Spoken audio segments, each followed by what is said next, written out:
The desert highway shimmered under the morning sun, the kind of heat that burned through leather and pride alike. Inside a dusty roadside saloon, a girl named Mara wiped the same counter she'd been wiping for years, until that morning, when a starving biker in a tattered kuta walked in and changed everything. Before we start this story, tell me, where in the world are you watching from? We love seeing how far these stories travel. And if you enjoy our stories, please consider subscribing to our channel and don't forget to hit the hype button. The Copper Spur Saloon sat on the edge of nowhere, a place where truckers, bikers and drifters passed through but never belonged. Mara worked there because nowhere else would take her. She'd stopped counting tips long ago, just like she'd stopped counting disappointments. The jukebox groaned out old country, the kind that made the heart ache even when it didn't want to.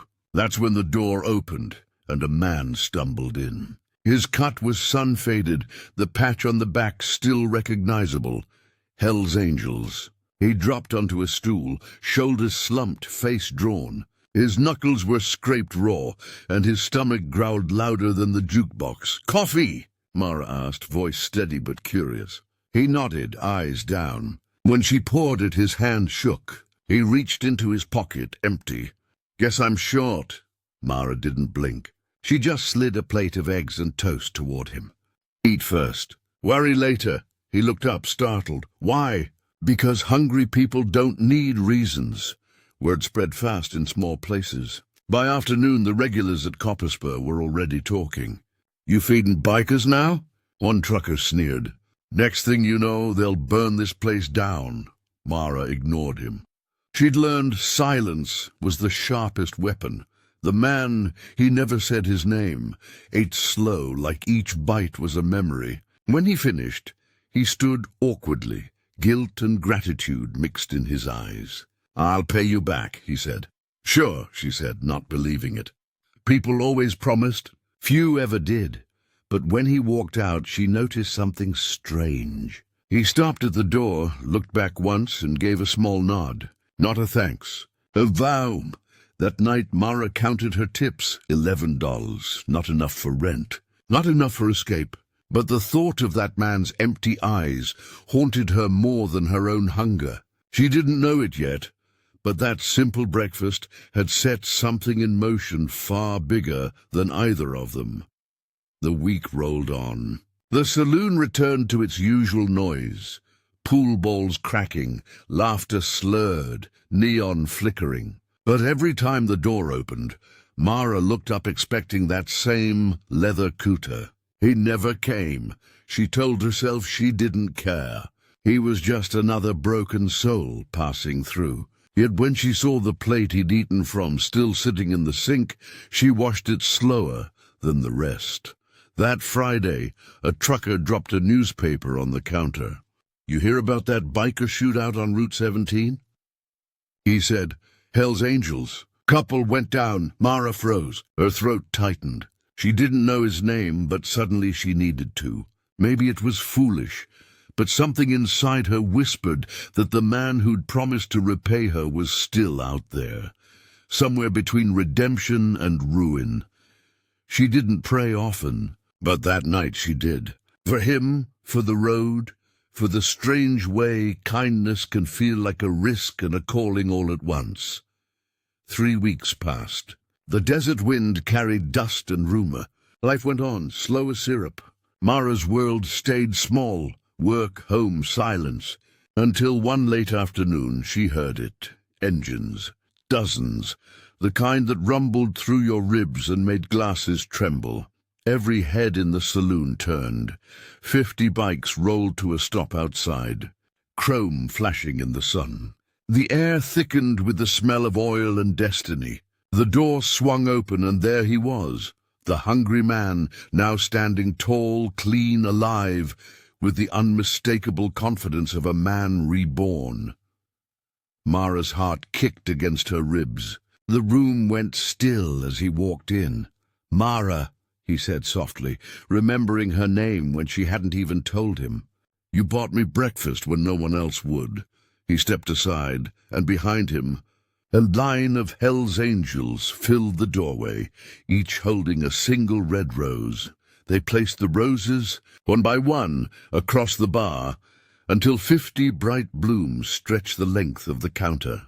The scent filled the room, sweet and unreal, cutting through the usual haze of smoke and spilled beer. Mara stared, speechless. "What is this?" The man smiled, a real one this time. "You said hungry people don't need reasons. Neither do grateful ones." The bikers stood silent, a brotherhood of giants brought to tenderness by one woman's act of decency. The man set down a small envelope next to the roses. "For the meals you'll serve others who can't pay," he said. "From the angels." She opened it later after they'd ridden off into the orange dusk. Inside, $5,000 in cash and a note scrawled in rough handwriting. "One breakfast. One act of grace. You changed more than you know. Cade, Hell's Angels, Nevada chapter." Mara wept quietly that night. Not for the money, but because, for the first time in her life, someone had kept their promise.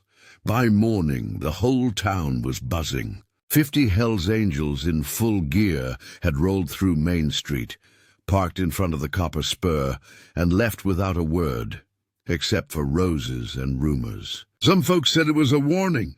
Others swore it was a thank you. The sheriff stopped by the saloon that afternoon, tipping his hat awkwardly. "You sure you're all right, Mara?"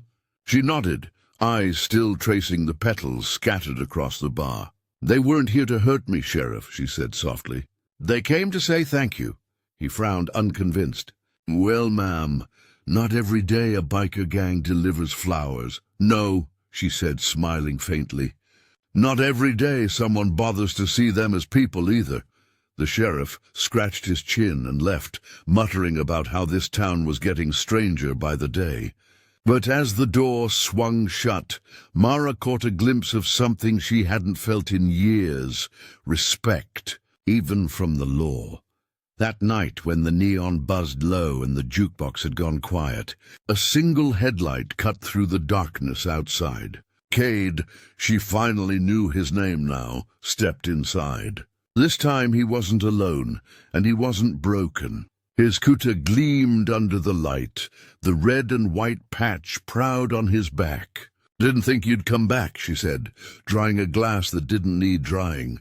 "I told you I would," he replied. "A promise is a promise."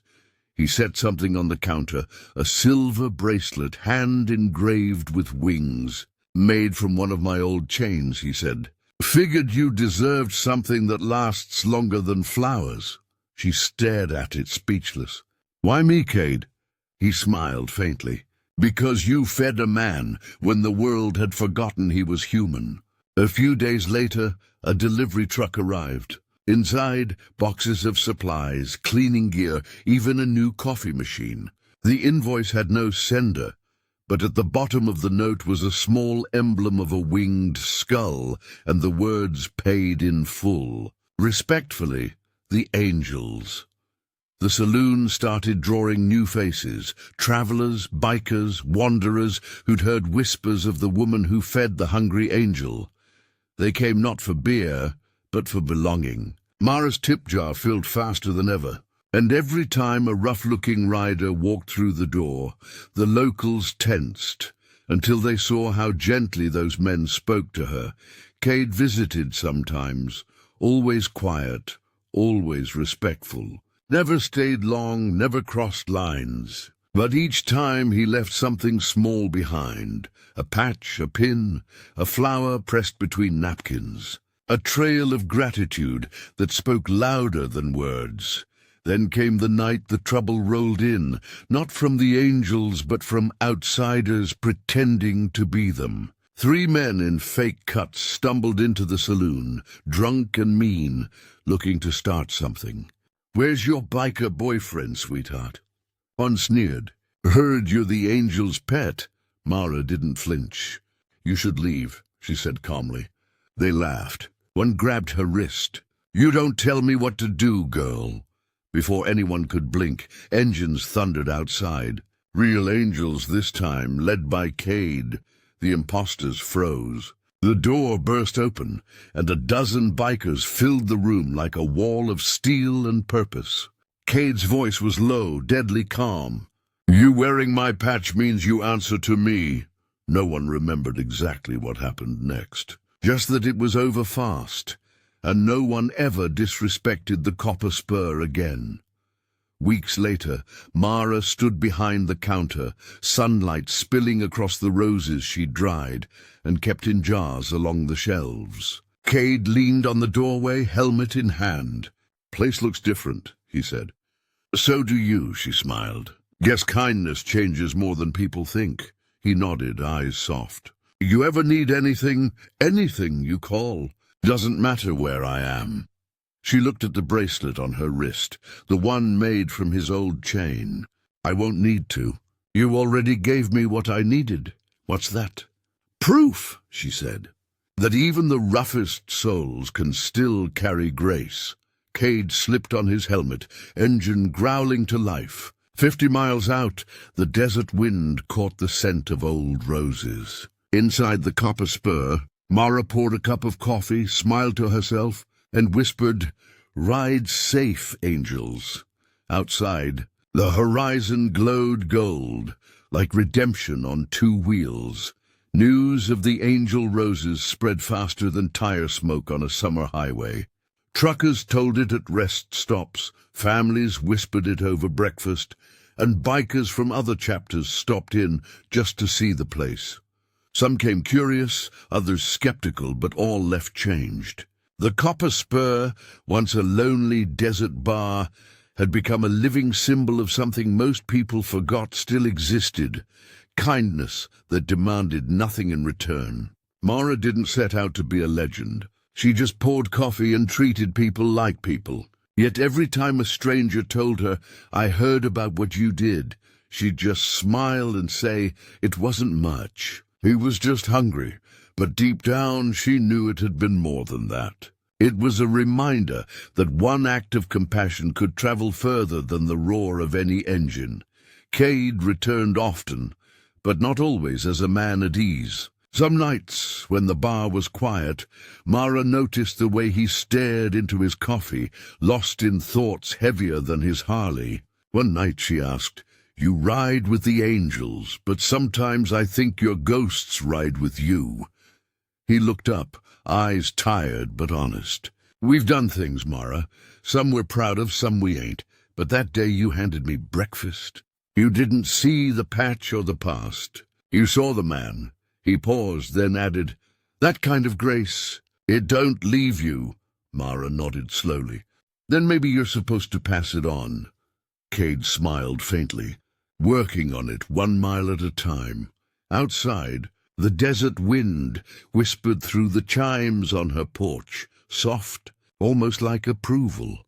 The angels started bringing supplies to town, a food drive for veterans, school donations, even repairs for the church roof. At first, locals were wary, but soon they realized something had changed. These weren't outlaws looking for chaos. They were men keeping a promise made in a saloon, where kindness was served on a cold morning. Cade told the crew, "We don't repay kindness with words. We repay it with work." And so they did, repainting the diner, helping stranded travelers, protecting the weak. Every time they returned to Copper Spur, Mara refused their money. "You've paid enough," she'd say. Cade always answered the same, "Not for what you gave."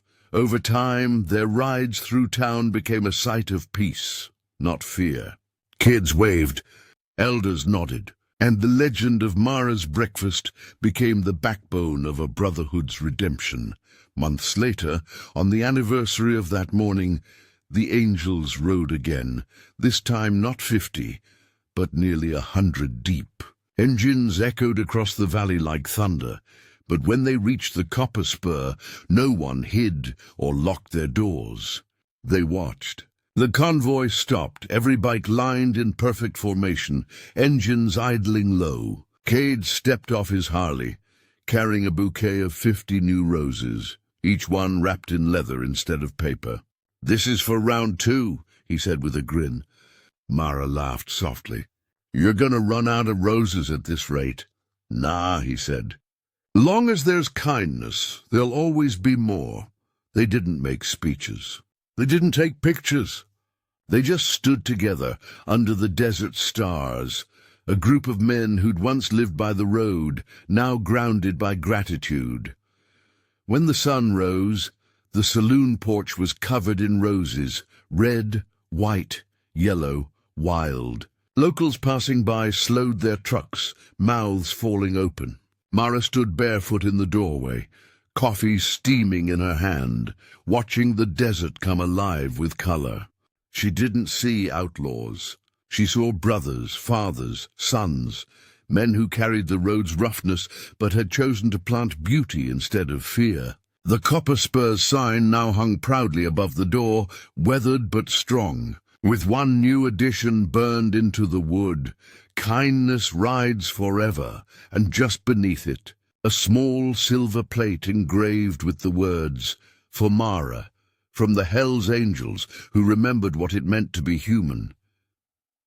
She smiled, whispered a quiet "thank you," and went back inside. Somewhere far off, engines roared again, fading into the horizon, but the echo of their promise stayed behind. By summer, the Copper Spur wasn't just a roadside bar. It had become a landmark for every rider who'd ever felt lost, judged, or misunderstood. Bikers from all over the country started stopping there on their runs. Some brought roses. Others brought stories. One left a patch that read, "No saint still saved." Another carved "Ride with respect" into the wooden counter. Mara never asked for it, but the place had turned into something sacred. Part diner, part confession booth, part home. The walls that once echoed with the clatter of beer bottles now carried laughter, apologies, and the soft rumble of Harley engines outside. Sometimes Mara would stand on the porch as the sun set over the desert, rows of bikes gleaming like metal prayers, and think, maybe this is what redemption sounds like. Late one evening, as the bar quieted and the last bikes rolled off into the dark, Cade returned.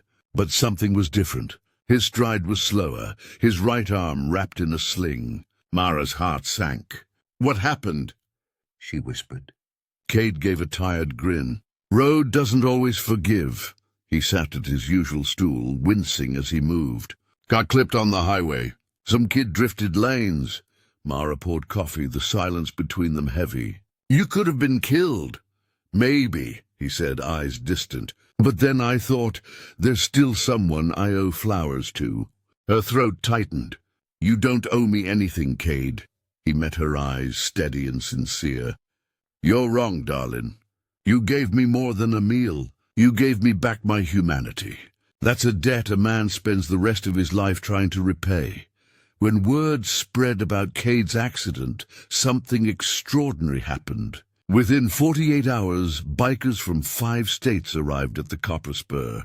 They came not to mourn, but to stand. They fixed the roof, patched potholes on the road outside, even repainted the old saloon sign. One of them, a quiet giant named Bishop, turned to Mara and said, "He told us this place saved him. Guess that means it's our turn to save it."